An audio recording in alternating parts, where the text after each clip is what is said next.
Sana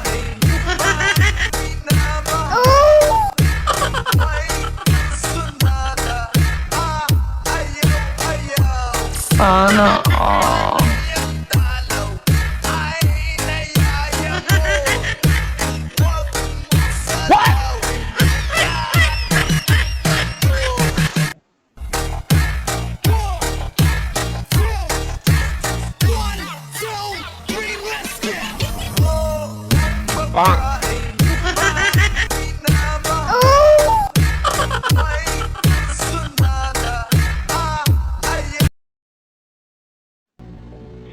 Oh, bugs in games.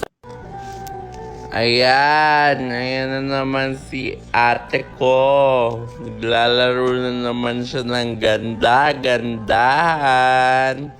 In-game na naman si bakla. Oo, tignan nyo. Oh, bugs in games. Ayan.